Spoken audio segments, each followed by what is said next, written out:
Welcome, welcome, welcome. Welcome to Moms in the Huddle. We're in the huddle. No parent stands alone. I'm your host, Erica Morgan. Yes, and I am also your host, Jillian Blackwell. Yes, and then today we really have a very, very good show. But before we get to that, we just want to remind you who we are. My son is Semaj Morgan at the University of Michigan. He's a wide receiver. He plays Division I sports, as well as what this podcast is about. This podcast is about us bringing parents, coaches, agents, different people in to speak with you, to give you an understanding of what it means to be in a huddle with your athlete together. So that's what we are. We are not experts, but we are experienced. Isn't that correct, Jillian? That's correct. This podcast is for sports family by sports mom. And again, as Erica said, we just happen to have D1 players. My son have the honor of having D1 players. My son is Jonathan Blackwell, who happens to play for the University of Wisconsin basketball. And we are just here to shine the light on this new landscape of whether college sports or your son is son or daughter is in AAU. We've been there. Like Erica said, we're not experts, but we have the experience. And as you go through this journey, we want to share our experience with you so you can learn some things as we grow and learn as well. Yeah. So, Jillian, what are we talking about today? Well, I'm super excited because today we're talking about sideline dads, and we have Semaj Morgan. We'll be shining a spotlight on him tonight, but my husband's going to be joining us. We're going to talk about behind the dream. Like we dive into what the sideline dad, the sacrifice, the support, the strength that it takes to guide a young athlete from youth sports to one of college football's biggest stages. And so I'm excited I know some of the story, but I don't know all the story. So I'm excited to be joining Mr. Semaj Morgan and yourself and just talk through his journey as a father, as a mentor, and obviously as a motivator for his son. Yeah, and I think when people look at what sideline dads do, they don't know the before journey. Of Right. course, there's definitely a before journey. The child had to be born, right? The child had to be raised, right? The Right. child had to say, Dad had to put a ball in the kid's hand. And that's where we're talking about. Because here's the thing. At what point do fathers and mothers, in some cases, get to the sideline and now they're watching and observing the journey from the sideline? Yeah. And how involved were they? We're going to ask Mr. Morgan some questions today, some tough questions that he has to really reflect on as a father and what he's done in order to allow himself to continue to be a sideline dad. But how hard was it for him to get to the sidelines? Absolutely. Right? Yeah. I mean, think about, some of the silent sacrifices that people don't see, right? They just see the byproduct or the aftermath, right? The tough love conversations, the motivating when your child wasn't feeling like playing, but said he loved it, right? And so we're going to, again, take you behind the curtain, allow him to tell his story, his son's story through the lenses of a dad that's been there since day one. Yeah, and I know your husband has been there since day one too. Both of our husbands have this love that they have for their boys, right? And we know what a mom's love is, but a lot of people don't know how deep a father's love can really go to, because it's deeper than just, okay, you get out there and do what you need to do. They have a love that's different, where you can have a young man that may be a mama's boy. But I think in my case, Jillian, to be honest, I think my son Samaj is a father's boy. He loves his mama. And when it comes to his dad, don't get it twisted. He is concerned about his dad. That's awesome. So I just want to say a couple things that they'll learn on this podcast. How to support your child without applying pressure. So again, you got it from both sides. So how do I balance it all? I don't want to apply pressure, but I want to make sure they're in the right track. I know the Bible talks about, the parents should shoot the arrow, point them in the right direction. But how do you do that without applying pressure? And then some of the emotional highs and lows of raising a student athlete, a stellar student athlete, right? Because God is not only an athlete, he's a student athlete. What is his GPA right now? It's now a cumulative 3.5, but his last term was a 4.0. That's amazing. And so how do you support that?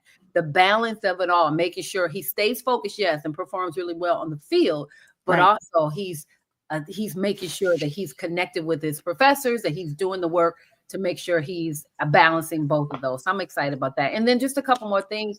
Just Yes. want to make sure that they give, you're going to hear about tips for building trust and open communication. Again, he's a dad's son, because they built trust throughout the years that Semaj felt like I can go to my dad for anything. So we want to make sure, what are some tips that allows you to build trust? And then the importance of mental resilience with values. Like, yes, we want to make sure that you're strong, but also what does your heart say? And then lastly, how fatherhood evolves when your child's dreams come to reality. Like, you've worked this hard, but you're not there. Now, again, we know he wants to go to another level, but as you go along the way, how does your relationship evolve now with, he's not that 12-year-old, 15-year-old, 6-year-old son. He's a 20. Is he 21 yet? He's 20. He just turned 20 this year, Jillian. 20 this year. Yes. And so those are the things that they're going to learn in this podcast. So I'm excited about it. Yeah. And I want to remind everybody, make sure you like, comment, and subscribe to our YouTube, Instagram, Facebook, X, to where you're able to come in on the conversation. We are live right now. So if you have any questions and you want to go live and you want, because we're live, you want to ask those questions, put it in the comments. Your question may be asked today. Yeah. So, and I apologize for, I'm in Chi-Town. I'm not at home. I'm in Chicago. So you might hear some sirens in the back. I'm in downtown Chicago. So I'm going to try to shut down noise, but I might have to go on mute a couple times. Yeah, no, that's all right. And see, that's the good thing. And that's one beautiful thing about Moms in the Huddle. Me and Jillian, we real. So everything don't have to be picture perfect and we're showing up in the stoop. She's working. I work today. Now I'm at home, and check this out. We're doing a podcast. Yes, we are. Because the journey continues. Because we in the huddle. Because we in the huddle. Yes. Well, I want to take the opportunity now to introduce. I want to first start off with who he is to me. Because before he was my son's father, he first had to become someone that I love and I married, and that is a part of my life. I want to introduce to the majority of you people, you may already know who he is. This is the same man that has been a part of the court system for 23 years. He actually retired last year so that he can be able to run his son's nonprofit, the Semaj Morgan Foundation, as well as run his son's branding, Dub Show LLC, as well as his own business as being in Morgan Business Consulting, where people come to him to consult about their business ideas. He also works with Sound Mind, Sound Body. Many people don't know my husband has always had a heart for children, always had a heart for sports, always had a heart to pour back into people. And check this out, he would do it for free. And so when I look at different situations as it relates to what he's brought into my son's life and my life, I count it an honor and a privilege to be his wife. I count it an honor and a privilege to say that he is my husband. And I want to present to some and introduce to others, Mr. Morgan, Coach Morgan, coming to the stage. Mr. Morgan, are you able to hear us, Coach Morgan? Can you hear us, honey? There you go. There you go. Wonderful, wonderful. Yes, I can. You a little, you breaking up a little. Can you hear us? Uh-oh. You know what? We're going to need you to, if you can hear us, Mr. Can you Morgan. hear me? Okay, there you go. We can hear you. Yes, we can hear you. We may need you, Mr. Morgan, to go and get on your Apple device, because sometimes other devices may not do it. So we're going to take you off the stage and bring you back, because for whatever reason, your internet connection is not operating right. We're going to give you a moment. So me and Jillian going to talk a little bit, and then we're going to bring you back to the stage. Okay. Yes. All right, Jillian, sometimes that happens. Hey, we got some, and here's the thing, and that's what's real with us. We're going to bring some of the comments to the show. We see Kenneth Jones Jr. Hi, Kenneth Jones. Great show, moms. Love the show. Thank you, Ken. Little Ken. Yeah. That he went to school with Semaj. That's one of Semaj's great friends. They went to school together. And I'd be shocked. These young men be really watching our show. Yes. I love that. Yes, mom approved. Mom approved. Mom approved. Yeah, that's baby Charles. Wonderful. You're also going to bring to the stage, we have James Page, Mr. Morgan, my dog right there. See, people love Mr. Morgan. I think James Page worked with my husband. He was someone that worked down there. Mr. Page, thank you for watching the show. We appreciate you as it relates to just watching our show. So, Jillian, when it comes down to us being wives of fathers that are standing on the sidelines, I guess my question to you, while we're waiting for Mr. Morgan to join back, is how do we know when to stand back as a mom from the fathers and not get into what they're doing? I think that's shoot. I think sometimes it's you have to, it's different for different seasons, right? Like, yeah. When our children, and again, so we had 3 boys.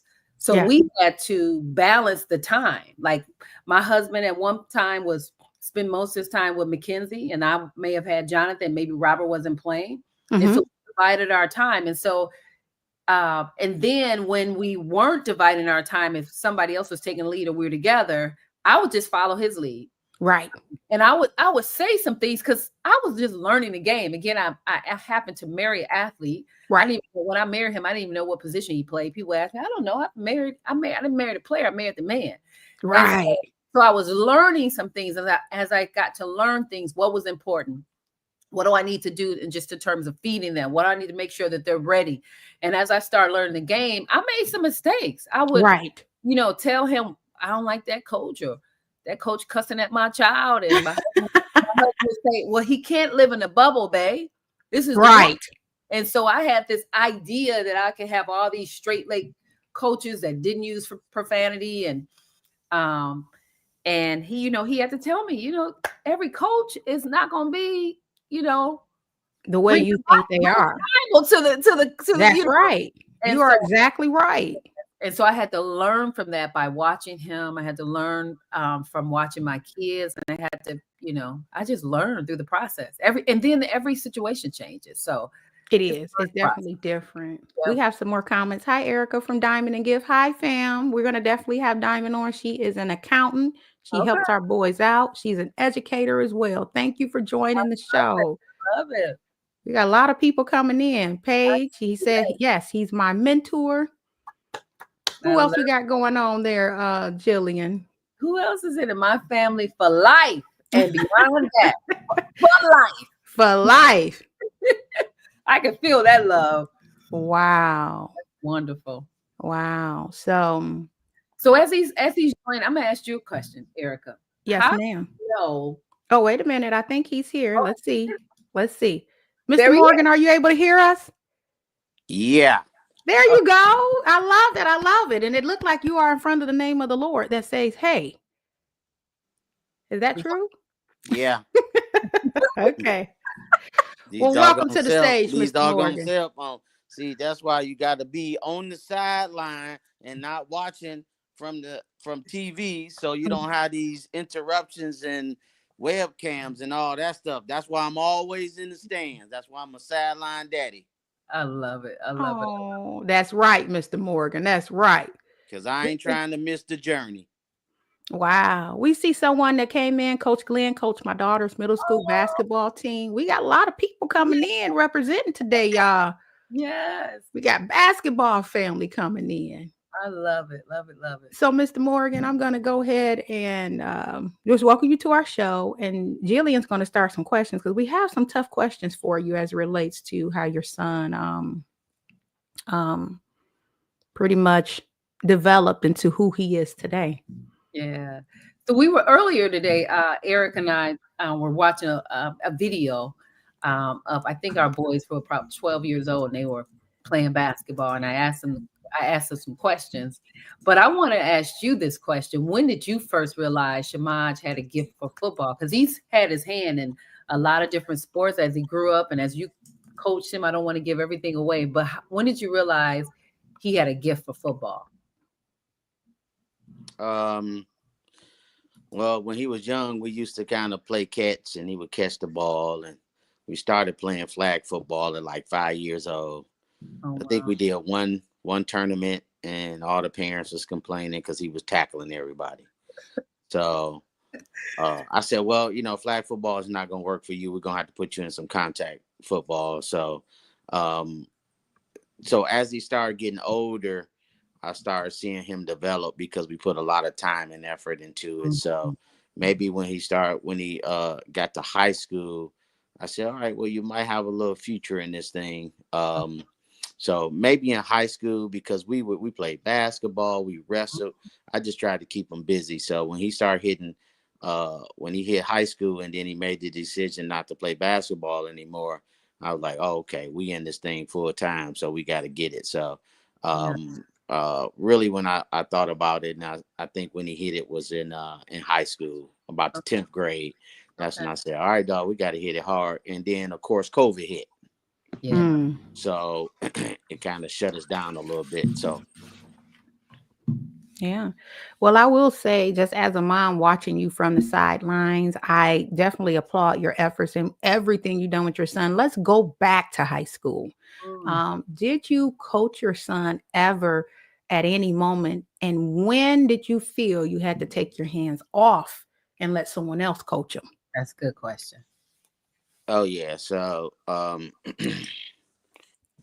well, in high school, I did not coach him in high school. So the last time I coached Semaj in football, he was 10 years old. Wow, I didn't know that. And I decided not to coach him anymore. So Coach Jaw, that's not little Jaws on here. That's Big Jaws on here. Big He on Jaws his, yeah. Big Jaws is junior. And Little Jaws is the third. So I took my hands off my son when he was 10 years old. Might have been younger than that. And Coach Jaws was Samaj's coach from like 9 and 10. Wow. Then as he moved up through the youth program, which I was the president of, I didn't coach him no more while he was in my program. I took my hands off of him, but I put him around coaches that could teach him and develop him. That's key. So either you're gonna be a daddy or you're gonna be a coach. You gotta make that decision. Wow. And when you make that decision, you have to stick with it. So I decided to be a father. But what I did was put him around the best people that had the most knowledge and experience that I trusted to get him to the next level. So I haven't coached Semaj in football since he was like 9 or 10 years old. Wow. Well, that's major. I mean, when you think about your children, we hold them close to our chest, close to our heart. That's a huge decision, especially since you know the sport. You've coached others. You coached my son when he was playing football. So you know the sport. That's a big thing to give to your child over to someone else. But you said this key thing. You knew people, you surrounded him with people who you knew and you trust and knew that they had the best interest in mind for your child. Now, what does that process look like? Let's talk to some parents who don't know. How do they find that tribe? How do they find that group, that support system that they can huddle around when it's time to have, whether it's 10, 11, sometimes dads don't give up till, they still holding on to them in college. Right. So how do parents find that tribe, and then how do they release that? Well, they basically, one thing they need to do is start listening to Moms in the Huddle, because y'all bring in some incredible resources. Oh wow. For I'm like serious. I be telling people, like, y'all got a platform like no other, right? And you guys, y'all ain't even telling about what y'all did this weekend, which gonna even catapult y'all to another whole level, going down to that showcase. Yeah. But what I do with a lot of parents that come to me, I give them the sauce and I tell them what to do. So I say, hey, what position your son play? Well, take him over here, because I think this person can get your son to the next level. And if you don't like that person, try to find somebody else. But I try to give everybody in my circle the sauce, right? I don't like to waste my sauce. So if I give you my sauce, don't veer off from what I give you. Right? Now, so when I tell you what to do, you need to do it, right? Yeah. But at the same time, You have to trust the process. Yes. People want it so fast. They rushing. They want this. They want that. They want this. They want that. And then as a father, you got to put the time in it and the resources to get them to where they need to be. So, and then guess what? When my son went to college, it's totally different now. So guess what? I'm still sharpening my skills up now, because this next wave of kids that we trying to help, I can't give them the same thing that my son got 3 years ago. It's totally different out here now. Yeah. Right? Training is different. The game is different. You got NIL, you got transfer portal, which a lot of this stuff y'all talked about last week. So you need to do your research, talk to people about who you want to connect your son with, and say, hey, I want to put my son in sound mind, sound body. Right? That's what I did. I went to every program before I put my son in sound mind, sound body. I went to Michigan Elite. I went to Rising Stars. I went to sound mind, sound body. But we chose sound mind, sound body because I did not want my son to be the best person in that program at 14 years old. Right? I said, oh no, you can't go here. You can't, because you can't be the best person and you just get into high school. So I got to put you around some people that's going to make you compete. And that's why I chose sound mind, sound body for him, because he had to basically, he was the baby and he had to work his way up. So I could go on and on, but just research people, make sure you connected with the right programs, and then you can always call me and I can tell you kind of nay, because I got a lot of resources to help. It don't matter what position you play. I got a lot of resources to help parents out. Well, Mr. Morgan, it's funny that you said the sauce.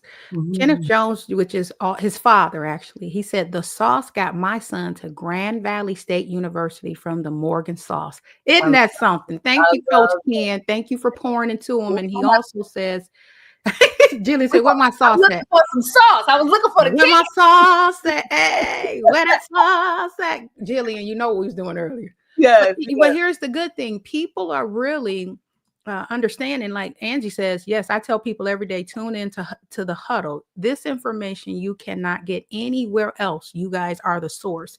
Here's the thing. Getting involved with certain things and platforms like this, where we're going to talk to you and bring you in on a conversation. Coach Morgan is bringing you in on a conversation and telling you what he did. He said he took his hands off his son and somebody else coached him at the age of 9 or 10. And then it allowed his son to develop. A lot of parents don't want to do that. Would you agree with that, sir, Mr. Morgan? I do. And then you got to ask yourself as a parent, okay, I'm going to ask this is what I ask myself. Okay, my son want to play wide receiver. Can I teach my son how to play wide receiver at a high level? Probably not. Probably not, because I have never played wide receiver at a high level. Guess what? I'm pretty sure I could teach him how to, I'm sorry, Mr. Morgan, I got one thing. Alfred the Bear, I think, is on. He said, Maj, y'all killing it, man. Straight up mentorship. I just had to tell you that. Thanks. So I said, can I get my son to the to be the best wide receiver in the state of Michigan? And I said, no, I don't have any experience in that. I can't do it. So I had to find somebody that can get them there. And that's what we got to do as fathers. We got to say, okay, can I get my son to the next level? Just me? No, I can't, because I never did that. Right. So once you take that route and that vision and that path, and take your hands off your son and just connect them with people that can get them to the next level, then you'll be fine. And another key factor to this is, don't be cheap. That part right there. Invest in your child. Because as soon as they sign that dotted line, it don't matter what you spent. Now, I spent a ton of money on my son, but it don't even compare to him signing his scholarship with Michigan. That's like peanuts. Absolutely. Right. So now everybody's situation is different financially. Right.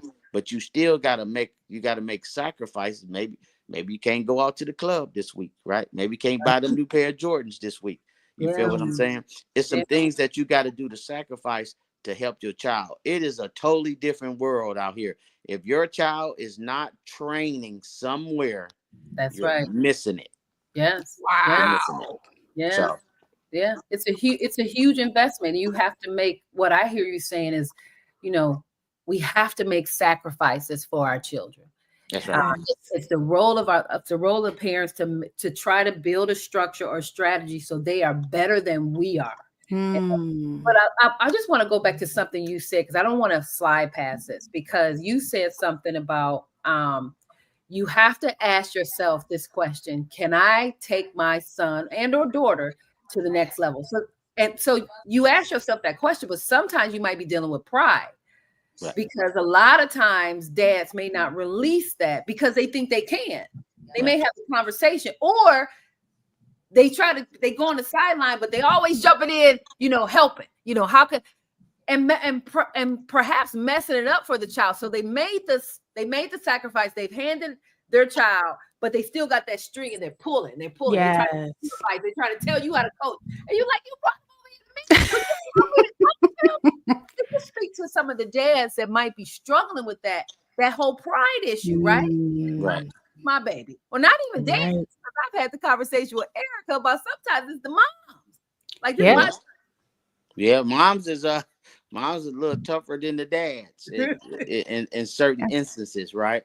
The dad just got to trust the process, and then just put them in everything, especially when they're young.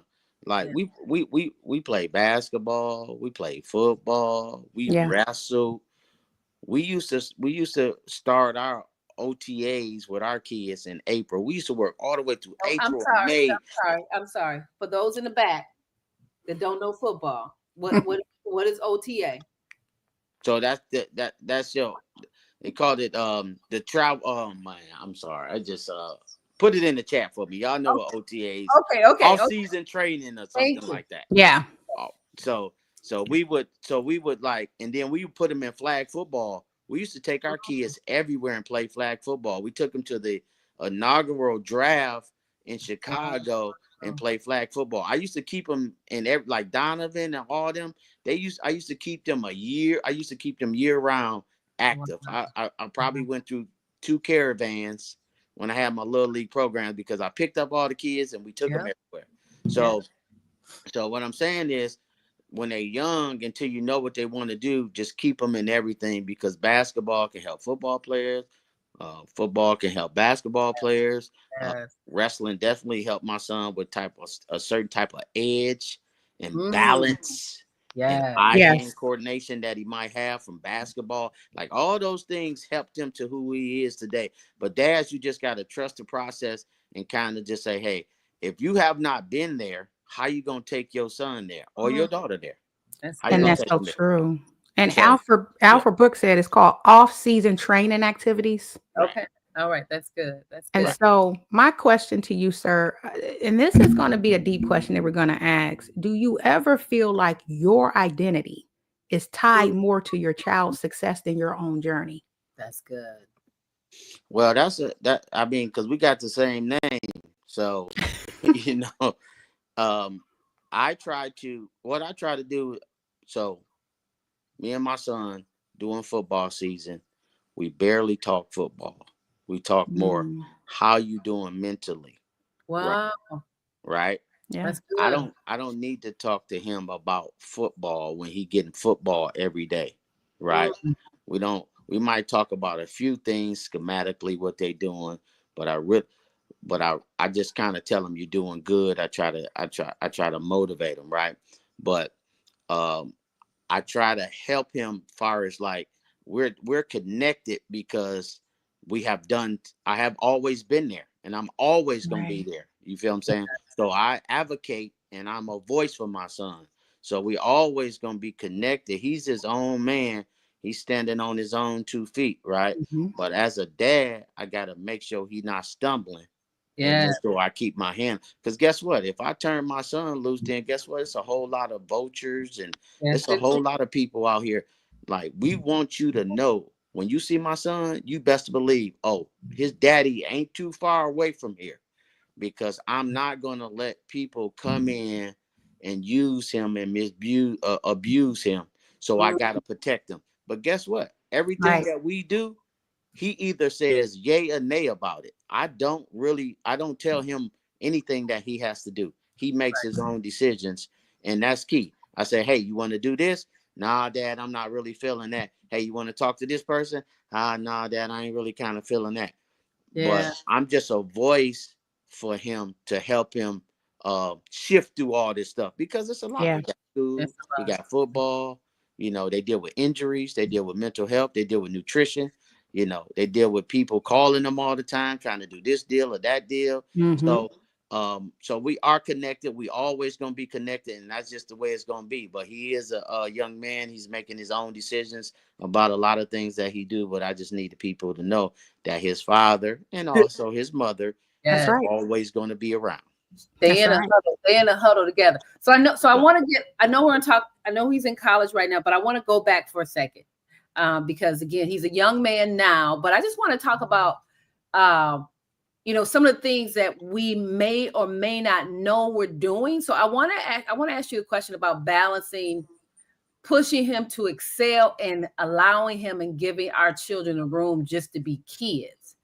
So about the times when we were on the road, AAU traveling, they may have missed out on some things.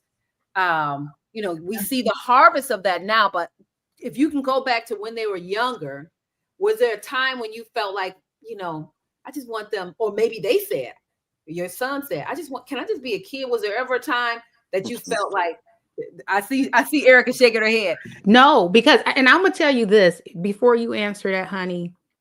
I remember my husband and my son came home, and in 1 week, this was before he got to maybe high school or maybe in middle school. Yeah. He had worked 76 hours in 1 week of training, games, getting himself together. And I thought to myself, does my child really have a childhood? Yeah. Does he know what it means to go to the movies with his friends? Yeah. And then his dad talked about that. And it was at one moment when he wanted to do something. I'm like, no, he's not doing this. My husband's like, I don't even know if my kid is being a kid now. Yeah. But here's the thing. At no point did he stop us and say, I don't want to do this anymore. So then I'm going to let you take over from that, Mr. Morgan, because when he worked 6 hours in 1 week, I thought, what are we doing to him? That's good. Yeah. Well, he missed out on a lot of childhood stuff, right? Not because he was forced. I never had to push my son to work out. Yeah. All I said was, if you get good grades and you do the right stuff, I'll take you anywhere you want to go. That's good. So now he been all around the world for this sports thing. Them boys is in the junior NBA. Like our sons is like they only had 2 junior NBAs so far. They had the inaugural one, and the family went to first year, and then we turned around and went to second year. They haven't had a junior NBA. That was incredible. That was like the Olympics for 12 and 13-year-old boys. That was awesome. Yeah. So, but they got to have fun when they went on their trips. Yes, so now my son, now that he's older, he just went on his first vacation basically by himself. He's never been on a vacation because it always been centered around sports. But guess what? He had a break in school. He was like, man, we going to Florida. My first break by myself. Right. So now he's doing more stuff that he didn't do when he was younger. Right. Because we just didn't have the time because we were so involved in different things. So that, it's got to be a balance somewhere. And if your son or daughter is really into it, they basically gonna have fun when they doing these trips. And that's kind of how it's going to go. No, and Eric, I just want to piggyback on this question because I think sometimes your child will. They have the wherewithal to tell you, and my husband says this all the time. Jonathan cried if he couldn't go to practice. Oh, they'll tell you what they want to do. We would threaten him. You ain't going to practice, and he would cry. And so you listen to your children because they will tell you what they're passionate about. And so I don't think my kids, to your point, I don't think my kids missed out on anything because that's where they wanted to be there, and that's where they established lifelong friendships too. Yes. Right. Exactly. Yeah. Exactly. And I will ask you this, Mr. Morgan, because sometimes parents want their kid to be the shining star at all costs. Have you, as a father, ever pressured your child to stay in a game or play through an injury? If you did, how did you feel about that? And how do you think that made him feel? Because some parents do that, knowing that their kid is Well, injured and they want them to play through an injury. Have you ever done that? there's a difference between injured and hurt. Say that again. There's a difference between being injured and hurt. As a football player, you always gonna have some nicks and some bruises and all that stuff, right? Right. Well, I will tell you this though. My son understands we never gonna show our opponents any weaknesses. That's good. So you better get your butt off that field and get to the sideline and figure out what's going on. Yeah. Don't be laying on that field if you can help it. Right? Right? And we don't talk about injuries, but I've never said you stay in the game. I remember one time we went down to Myrtle Beach for an all-star game, and when we first got there, oh, he really stunk up the place. And they sent a little thing out that night, like all the kids that impressed them. And I mean, they sent that out. I showed my son. I said, look, dog, we came all the way down to Myrtle Beach. They don't even recognize you. I mean, the next day when he went to practice, I think that's what kind of triggered him too. It was lights out. He was punting, he was kicking, he was doing all type of stuff. And then in the game, was on offense, defense, special. He was everywhere. And I told them to take him out of the game to let other kids play. Wow. Right. And it was like, for real? You came all the way down here and you don't want your son to play no more? I said, he played enough. Let other kids play. Yeah. Right. So that's the type of person I am. But when it comes to injuries and being hurt, you got to know what it is. But that's a tough one for our kids, because especially mine, because he don't never want to miss a snap. So you got to deal with the mental part of that. And that's tougher than actually being hurt when they can't play.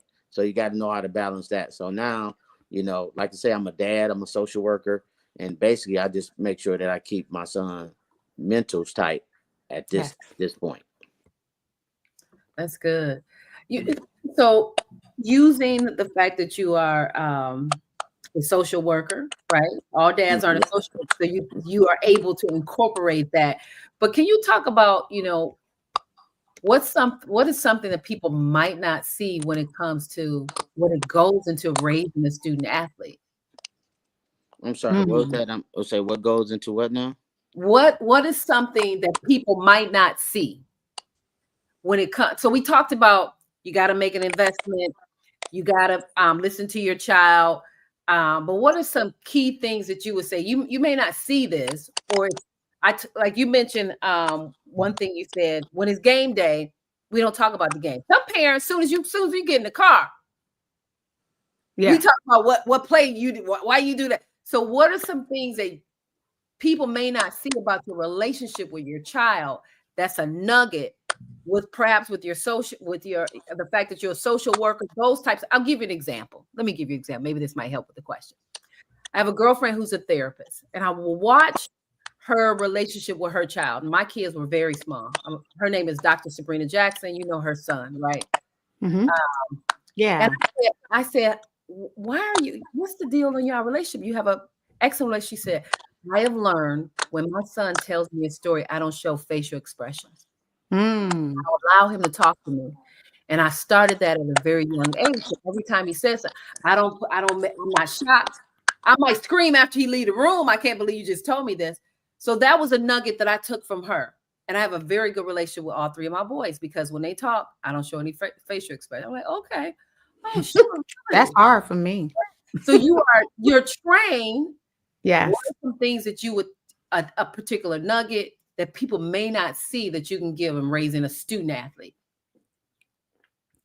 Well, you can always look at the nonverbals, they might be kind of their facial expressions, right? That kind of tell a lot how athlete is feeling. They might not perform the best, they might not be feeling the best, and they might not say anything. So like nonverbals is really is key when you're looking at basically how the athlete is kind of feeling. I hope I'm answering this No, you question are. correctly. Yeah. It's funny because Sunday it was a young man say, "Hey, my friend is in the stadium. I want to go get on the field."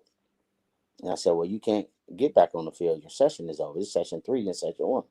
And he kind of flopped his arms and walked away. And I instantly like checked him like, "Hey, come here." I said, "So how old are you? Yeah. What grade are you in?"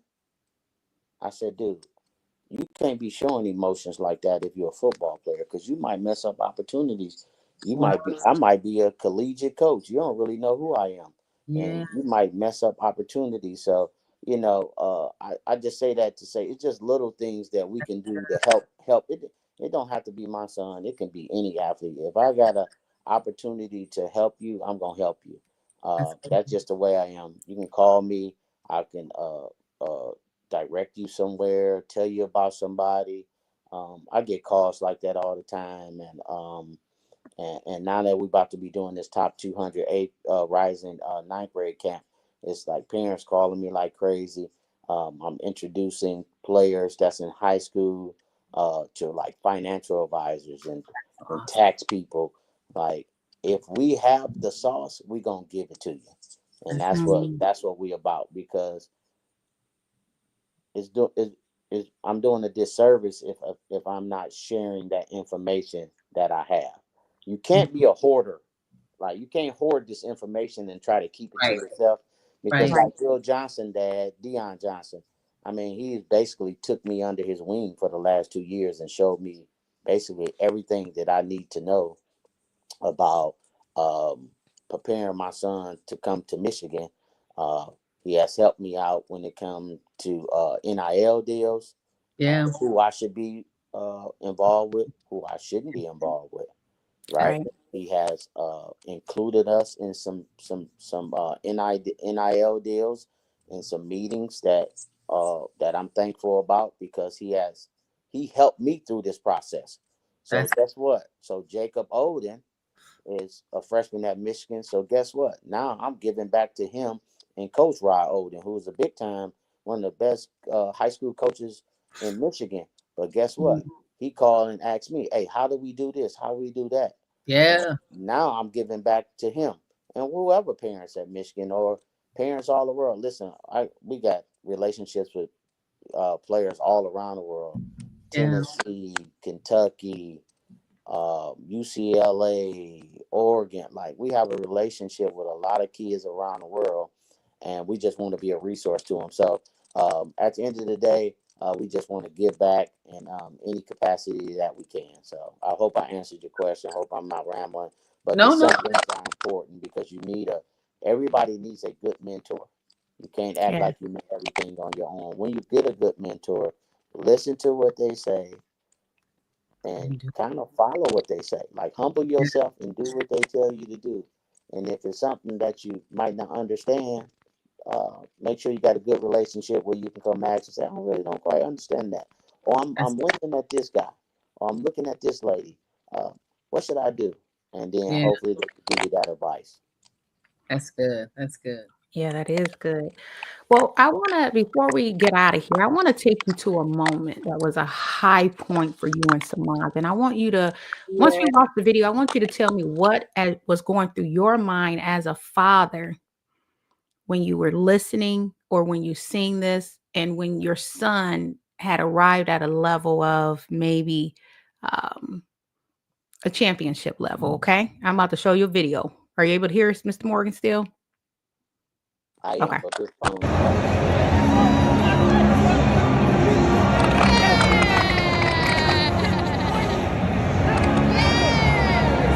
The video says so much.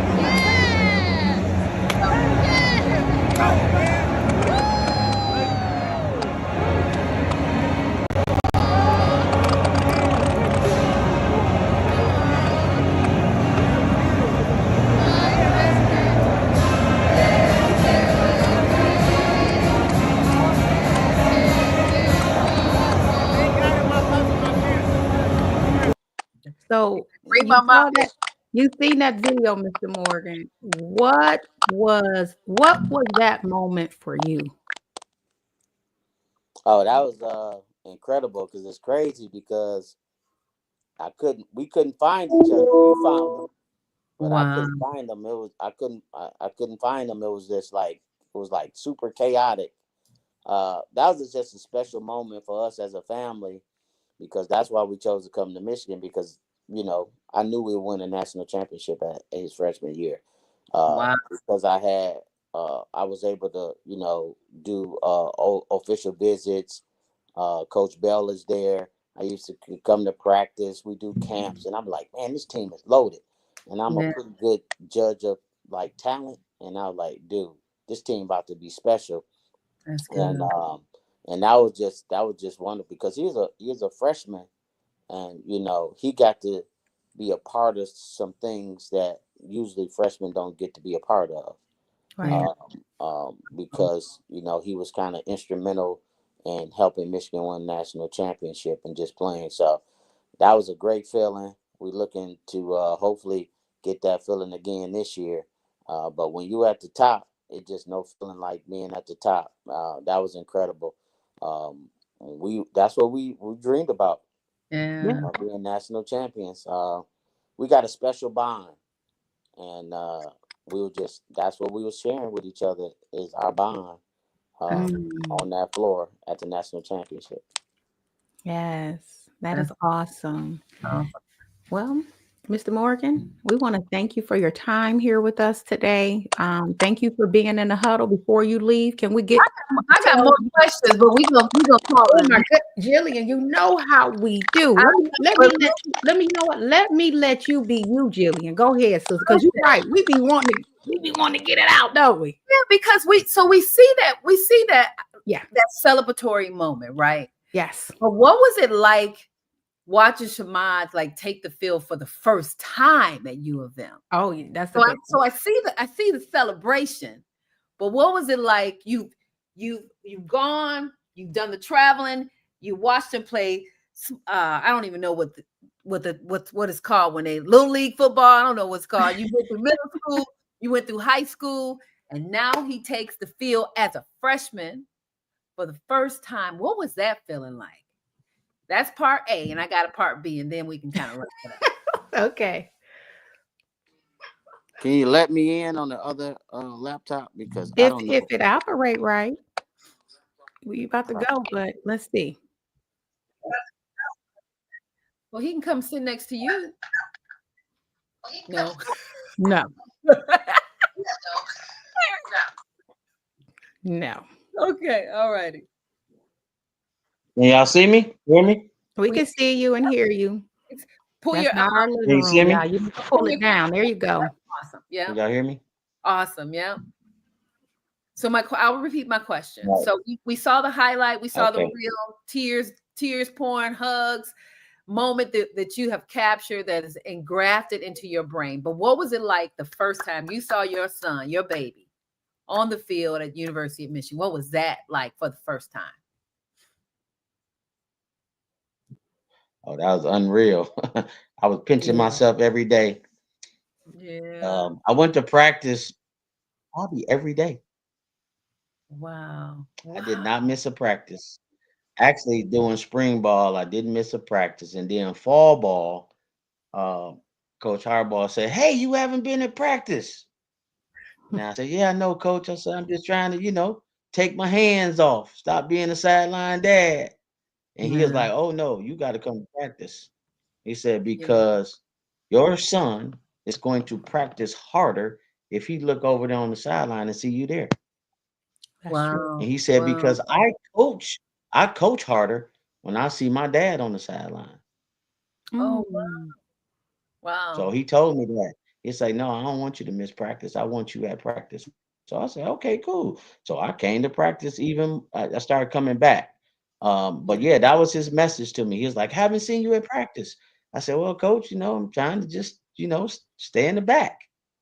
Okay. But he like, "No, you have to come to Pull practice." you up. So Pull when you I up. when he came out here his first game, I was like I was overwhelmed and Yeah. full of joy. and I That's seen awesome. him at the big house on in his first game. That's awesome. And then when he got in the Uh-oh. You game, cutting up. You You cutting up, honey. cutting up a little bit. I Oh, I ain't care. I ain't talking about no snaps, no catches. I don't care about none of that, man. wow. Well, and see, you don't listen to your wife. That's the problem. We just about to put that out there. You don't listen to your wife. You do what you want to do. But you know what? Erica, Thank you you, Mr. Morgan. We love you. Thank you so much for being a part. We're gonna remove you from the stage. And see, Well, I'm gonna ask you because I know we talk about sideline dads, but I got questions. yeah, I know. But here's the thing: you do be having questions, and the thing with it is, Mr. Morgan gave the real when it Yes. came to like a father's heart.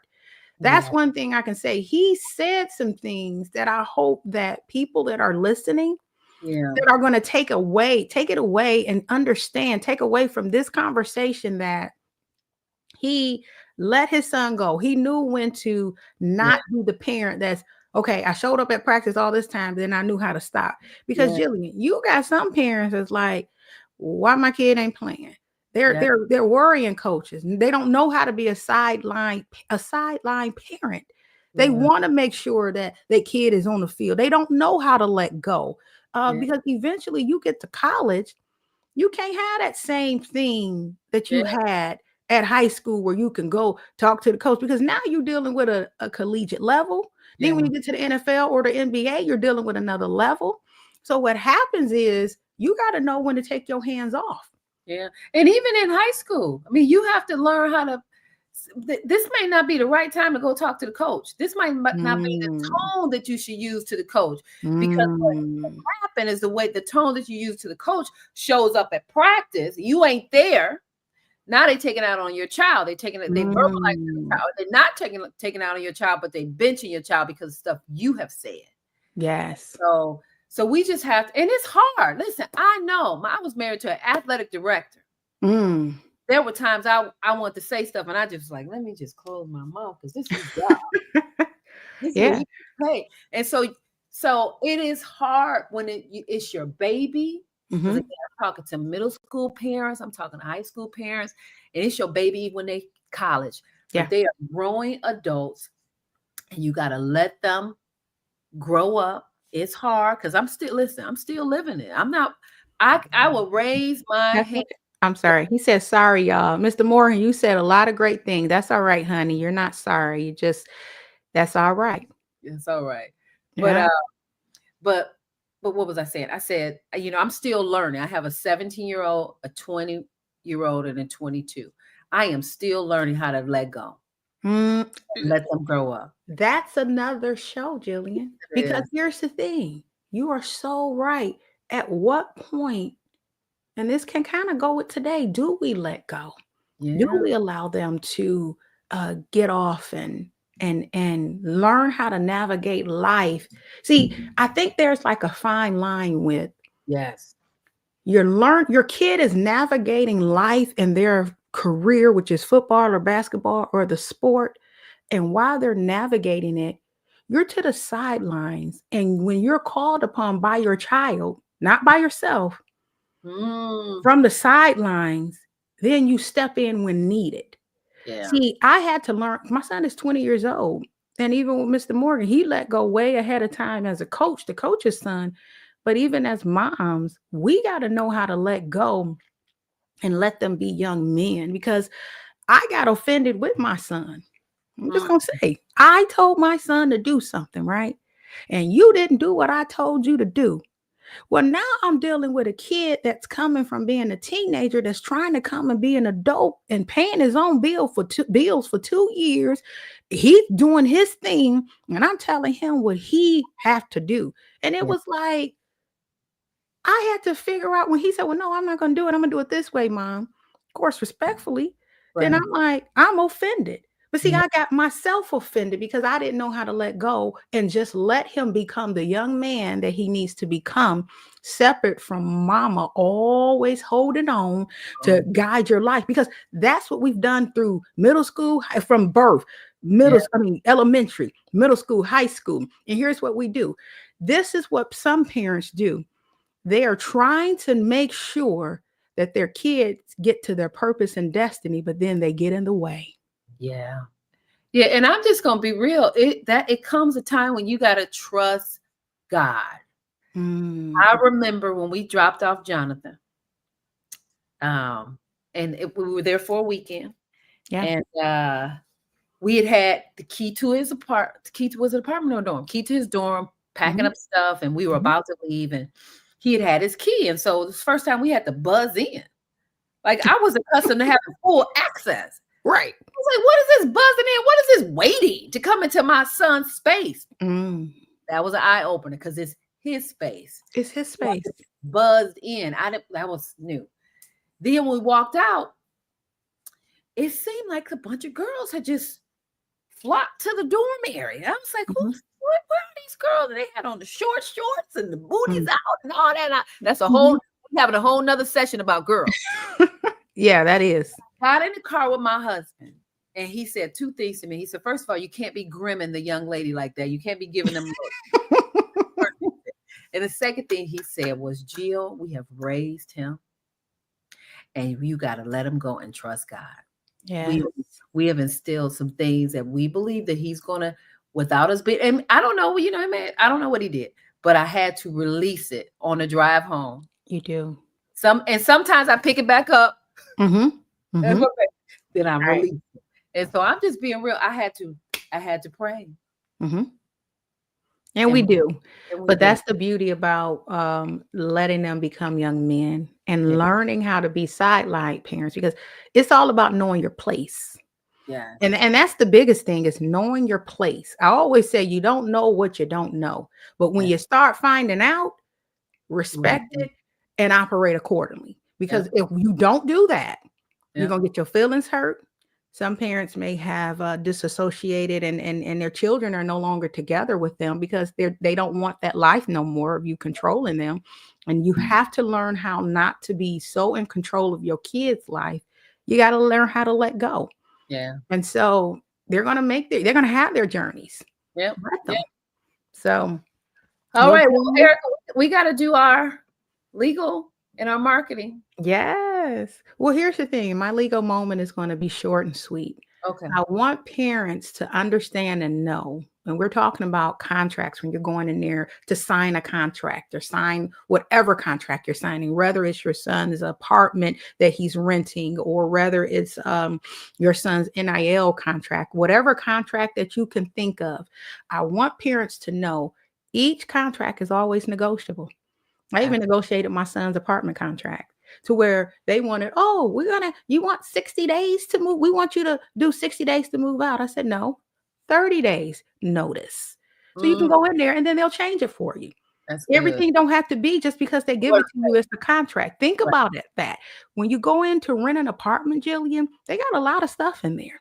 They got things in there that'll say, like I said, they wanted a 60-day notice to move out. When in the state of Michigan, and according to the legal system, 30 days is sufficient. Yeah. Okay. And then they also got different clauses in there that they'll just throw in there, and then you don't understand it. And then you're signing it because you think, well, I have to sign it because this is the apartment. No, look over the contract, read through whatever you don't like, at least go back and ask, can we negotiate and talk about this? So that's my legal tip. Anything that you have a contract where it's a piece of paper with it's a meeting of the minds between you and another party, make sure you read it. Yeah, that is what's going to be fought in court. The court is going to say to your son or you, what does the four corners of this contract say? Now that's what you're going to be bound to.